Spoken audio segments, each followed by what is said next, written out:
पुण्यात भारतीय जनता पक्षाच्या पूजा जाधवांनी आपला उमेदवारी अर्ज मागे घेतला। अर्ज मागे घेतल्यावर कार्यकर्ते भावूक झाले होते। भाजप कार्यकर्त्यांच्या विरोधामुळे अर्ज मागे घेतला। वरिष्ठांकडून सूचना आल्यानंतरच पूजा जाधव या भावूक झाल्याची जी चित्र आहे ते आपण पाहतोय। पूजा जाधव यांनी अर्ज मागे घेतल्यावर कार्यकर्ते अक्षरशः रडत होते।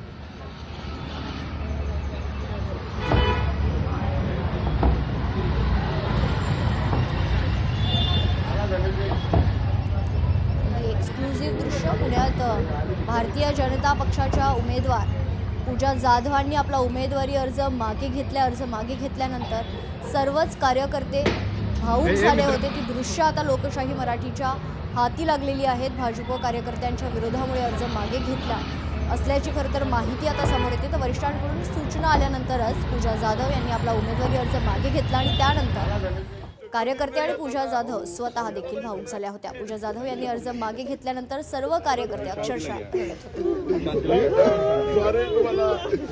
तुम्हाला विश्वासात नाही घेऊ शकलो निर्णय घेताना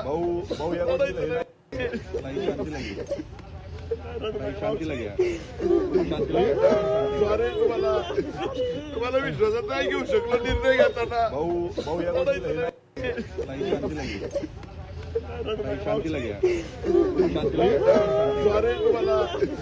तुम्हाला विश्वासात नाही घेऊ शकलो निर्णय घेताना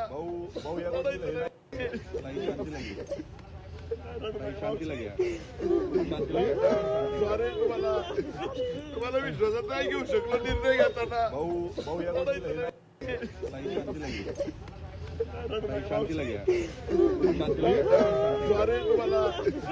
तुम्हाला विश्वासात नाही घेऊ शकलो निर्णय घेताना पुण्यातील आहेत पुण्यात भारतीय जनता पक्षाच्या उमेदवार पूजा जाधवांनी आपला उमेदवारी अर्ज मागे घेतला। अर्ज मागे घेतल्यानंतर सर्वच कार्यकर्ते चांगलेच भावूक झाले होते। यावेळी त्यांच्या वतीनं खरं तर कार्यकर्त्यांची समजूत काढण्याचा प्रयत्न यावेळी करण्यात येतो। भाजप कार्यकर्त्यांच्या विरोधामुळे अर्ज मागे घेतलाय अशी माहिती स्वतः पूजा जाधवांनी दिली। वरिष्ठांकडून सूचना आल्यानंतर पूजा जाधव यांनी आपला उमेदवारी अर्ज आता मागे घेतलेला आहे। मात्र त्यानंतर अर्ज मागे घेतल्यानंतर कार्यकर्ते अक्षरशः रडत होते। त्यांना अश्रू अनावर झाले।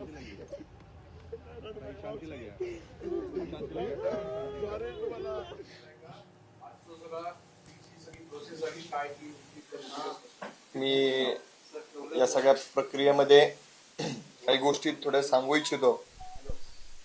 आमच्या दोघांचा विवाह झाला।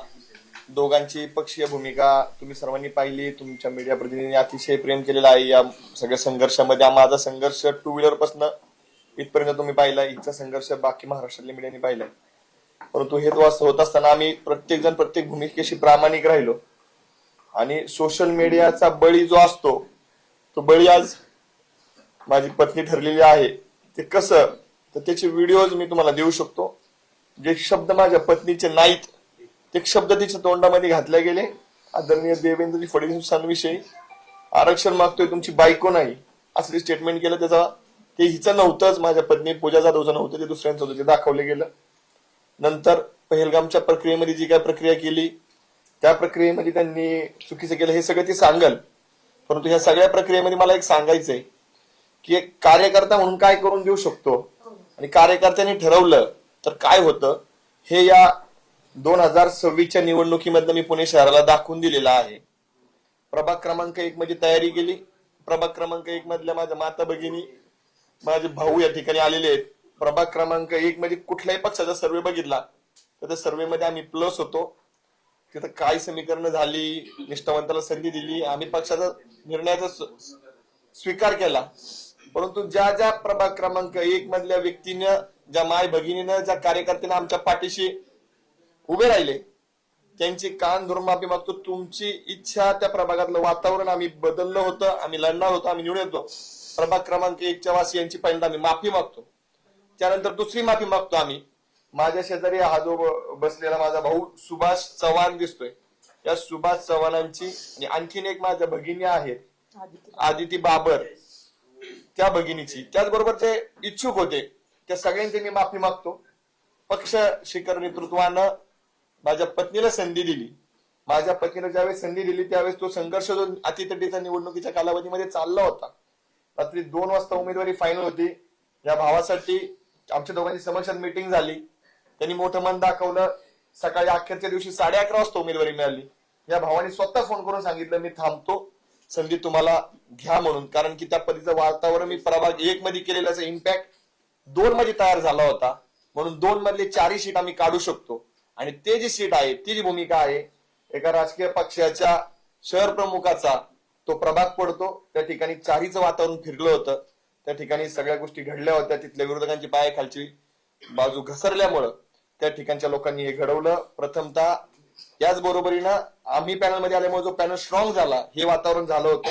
आम्ही बाहेर पडल्यामुळं आता तो पॅनल वीक होतोय का, असं जे वातावरण झालंय, तर ते माझी पत्नी काय होणार आणि ती पुढे काय करणार हे तिच्या प्रक्रियेमध्ये समजून सांगाल. प्रभाग क्रमांक 1, प्रभाग क्रमांक 2 ज्यांनी आम्हाला सहकार्य केलं त्यांची मी माफी मागतो. त्याचबरोबर आदरणीय छत्रपती संभाजी महाराज, महाराष्ट्राला अपेक्षा असेल की आज धनंजय जाधव काय बोलणार, धनंजय जाधवला विरोध झाला, त्या सगळ्या प्रक्रियेत मी तेव्हाही सांगितलं होतं मी छत्रपती संभाजीराजांसोबत आहे. एका घरांमध्ये 2 विचार असू शकतात, एका घरामध्ये 2 भूमिका असू शकतात. माझ्या पत्नीनं भारतीय जनता पार्टीची भूमिका स्वीकारली होती. मी छत्रपती संभाजी महाराजांसोबत होतो. मी आहे, राहील. मला जो विचार पडतो छत्रपती शिवाजी महाराजांचं हिंदुत्व, आणि जर त्या शिवाजी महाराजांच्या हिंदुत्वावरती भारतीय जनता पार्टी काम करत असेल तर मी स्वराज्यामध्ये सोबत आहे, स्वराज्यासोबत राहील. पण आपसुक कुठे ना कुठे तर ती पॉझिटिव्ह वेव्हच्या माध्यमातून आपण सहकार्याच्या भूमिकेत राहतो. देवेंद्रजींनी मराठा आरक्षणात काय केलंय, त्यांच्या सरकारने काय केलंय, हा विषय बोलण्याचा इथं नाही. परंतु त्या सगळ्या भूमिका माझ्या पत्नीला माहिती आहेत. संभाजीराजेंनी मला या सगळ्या प्रक्रियेमध्ये जे काय मला त्रास दिला नाही किंवा मला जे काय सामावून घेतलं तिच्यासाठी मी पळत होतो, त्यावेळी त्यांच्यावर जो काही प्रेशर होता तो त्यांनी सहन केला, मला समजून गेलं. त्याबद्दल मी त्यांचे आभार मानतो. मी तुमच्याशी प्रामाणिक आहे महाराज साहेब, तुमच्याशी प्रामाणिक राहील. सविस्तर सगळी भूमिका पुढे सांगतील. परंतु संघ प्रक्रियेमध्ये देखील आमच्याविषयी चुकीचे मेसेज गेले. त्या चुकीच्या मेसेज मध्ये आमच्या खऱ्या प्रतिक्रिया समाजासमोर येण्यामध्ये आमचे बंधू तुषारजी दामगुडे यांनी मोठी भूमिका, त्यांच्या अनेक सहकार्यांनी भूमिका पार पडली.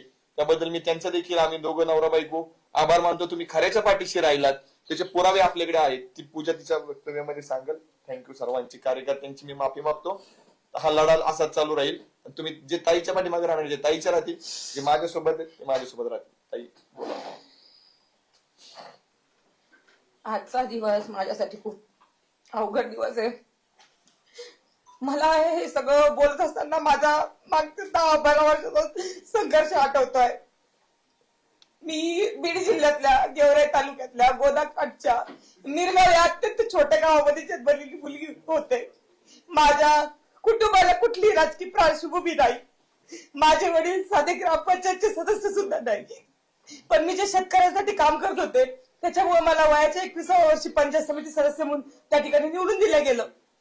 आणि मला शेतकऱ्यांच्या वेदना कळल्या, कारण की मी शेतकऱ्याच्या पोटची होते म्हणून. त्यानंतर मी शेतकऱ्यांसाठी अनेक आंदोलने केले.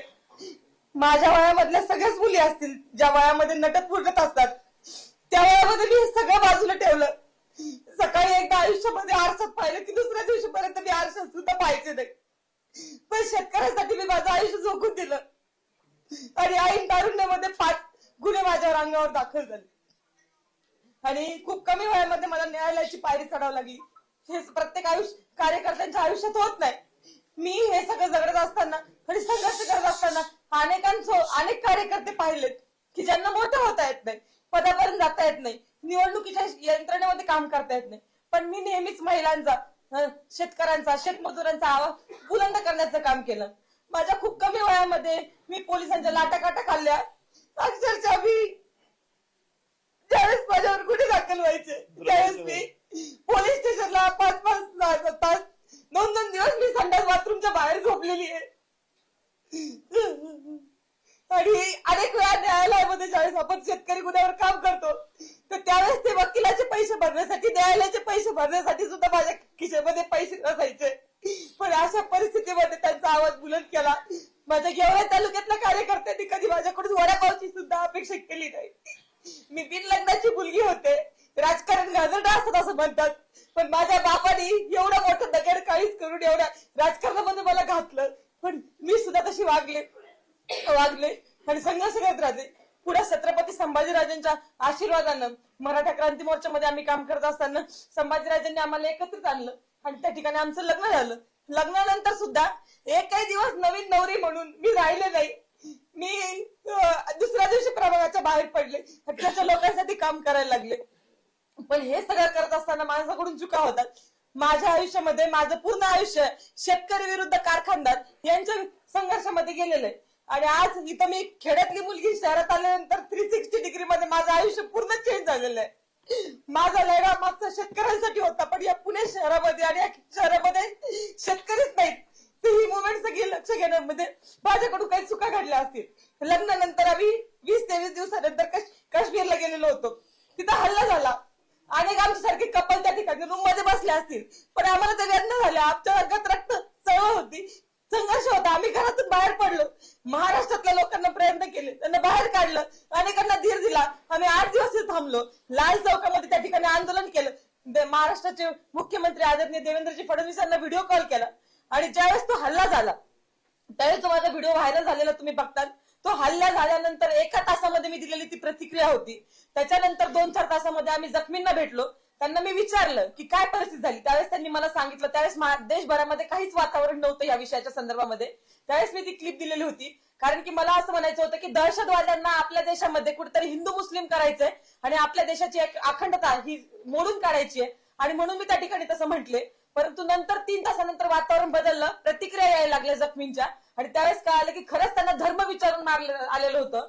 परंतु वरच्या लेवलला पक्षाच्या मोठ्या मोठ्या घडामोडी घडत असतात, त्याचा विक्टिम मी झाले. आणि त्यानंतर तो व्हिडिओ एवढा पसरला की नंतर मी भूमिका सांगितली माझी की हो, पहलगामचा आणि काश्मीरचा हल्ला हा फक्त धर्म विचारूनच झालेला आहे. परंतु मी ज्या पॉवरफुली ती भूमिका मांडली ती पॉवरफुली नंतर खाली जाऊ शकली नाही, कारण की मीडियाच्या माध्यमातून निगेटिव्ह गोष्टीला जेवढं पसरलं जातं तेवढं पॉझिटिव्ह गोष्टीला पडावा दिला जात नाही. आणि त्याचा विक्टिम मी झाले. आणि सोशल मीडियाच्या माध्यमातून त्याचा विक्टिम मी झाले. आणि त्याच्यामुळे ही सगळी घटना घडली. माझी भूमिका तिथपर्यंत पोहोचू शकली नाही. अनेकांना गैरसमज निर्माण झाले. आज पुन्हा मी प्रभाग क्रमांक 1 आणि 2 ची तयारी करत असताना सहन होत नाही की सामान्य घरचे मुलं की हे इथपर्यंत जातायत, लढतायत, उमेदवारी आणतात, हे अनेकांना सहन होत नाही. आणि त्याच्यामुळे प्रभाग क्रमांक 2 मधले जे काही पूर्वीचे उमेदवार असतील, आमचे विरोधक असतील, ज्यांना पिढ्यानं पिढ्या राजकारण करायचंय, त्यांना हे सहन होत नाही की 8 महिन्यामधून आलेली मुलगी इथं या 8 महिन्यामध्ये एखादी मुलगी येते, भारतीय जनता पार्टीची उमेदवारी मिळवते. त्यांनी पूर्ण प्रकारे प्रभाग क्रमांक 2 मधून निगेटिव्ह व्हिडिओ बनवले. त्याचबरोबर मी मराठा आरक्षण चळवळीमध्ये काम करत असताना त्यावेळेस आम्हाला राज्याचे मुख्यमंत्री आदरणीय देवेंद्र फडणवीसांना मराठा समाजाच्या भावना व्यक्त करण्याची संधी भेटत होती. मुंबईमध्ये पहिल्यांदा मराठा क्रांती मोर्चा झाला. त्यावेळेस मी वयाचे 20व्या वर्षी असेल, त्या समाजाच्या भावना मी मुंबईच्या त्या स्टेजवर मांडल्या. त्यावेळेस माझ्याकडून समाजाच्या भावनेच्या व्यतिरिक्त आदरणीय देवेंद्रजी फडणवीस यांच्याबद्दल खालच्या भाषेमध्ये एकही शब्द बोलला गेला नव्हता. पण कुणीतरी एक मुलगी होती क्रांती मोर्चातली, तिच्या तोंडातून असं वाक्य गेलेलं आहे की देवेंद्र फडणवीस साहेब, मी मराठा आरक्षण मागते, तुमची बायको मागत नाही. तर हे वाक्य माझ्या तोंडातील नाही, हे वाक्य कुणतरी इतर मुलीने बोललेलं आहे. परंतु आज ते माझ्या तोंड घशी पाडलेलं आहे आणि हे मीच बोलला सांगते. मी वारंवार सांगतेय की हे वाक्य माझं नाही, मी व्हिडिओ रिलीज करते. परंतु ही जी प्रभागातली टीम आहे विरोधकांची ट्रोलर्स करणारी, ही मोठ्या प्रमाणामध्ये फैलावत चाललेली, ह्याचा विक्टिम, ह्याचा बळी मी आज ठरलेले. मला सगळ्यांना एकच विनंती करायची की सामान्य कुटुंबातून येऊन हे करणं. राहुल गांधींचा एक फोटो माझ्यासोबत व्हायरल होतोय आणि मी कुठेतरी त्यांच्या मुवमेंट मध्ये आहे आणि भाजपमध्ये मला एंटर केलं असं पण पसरवलं जाते. मी शेतकरी संघटनेत काम करत होते. राहुल गांधींचा व्हिडिओ बघा. आज पण माझ्या छातीला शेतकरी संघटनेचा बिल्ला आहे आणि मी त्यांच्याकडे घेऊन कापूस घेऊन गेलेले.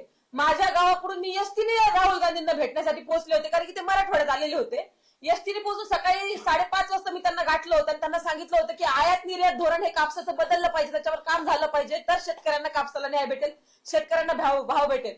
परंतु आज ते कापूस वगैरे सगळं सोडून दिलंय त्यांनी. फक्त त्यांनी काहीतरी व्हिडिओ व्हायरल करायचा, एखादं कुणाला तरी भेटतं. अशी खूप मोठी गँग मला वाटतं देशभरामध्ये झाली. याचं व्हिक्टिम सामान्य घरचे मुलं होत आहेत. एक तर कार्यकर्ता कुणी आपल्या सामान्य घरात लढणार तिथपर्यंत पोहोचत नाही. तिथपर्यंत पोहोचून धनाभाऊंचं लग्न झालं आणि त्याच्यानंतर मी तिथपर्यंत पोहोचू शकले. त्यांच्या आशीर्वादानं आणि त्यांच्या सगळ्या आजपर्यंत केलेल्या कामामुळे मी तिथपर्यंत पोहोचू शकले. परंतु आणि सगळ्या सहकार्यांमुळे धनाभाऊंना ज्यांनी आजपर्यंत सहकार्य केलं त्यांच्यापर्यंत मी आज पोहोचू शकले. परंतु हे सगळं मोडीत काढण्यासाठी त्यांनी हे षडयंत्र केलेलं आहे.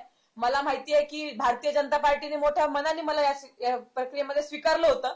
आणि ज्यावेळेस आपलं लग्न होतं त्यावेळेस हिंदू धर्म संस्कृतीमध्ये आपण पतीला देव मानतो. त्या ठिकाणी मी त्यांना देव मानून त्यांनी घेतलेला निर्णय हे त्यांच्या दोघांनी एकत्रितपणे विचार करून आम्ही भारतीय जनता पार्टीची पूर्ण आचारसंहिता असेल, त्यांचे नियम कानून असतील किंवा त्यांची एक ठेवण असेल, ती सगळी समजून घेऊनच मी भारतीय जनता पार्टीमध्ये प्रवेश केला होता. नेत्यांनी सुद्धा माझ्यावर विश्वास ठेवला आणि त्यांनी अनेक पक्ष देत नसतील उमेदवाऱ्या, परंतु भारतीय जनता पार्टीने माझं काम बघून, सर्वे बघून मला त्या ठिकाणी उमेदवारी दिली होती, असं इतर पक्षामध्ये होत. लोकशाही मराठी ऐका, पहा, जागरूक रहा.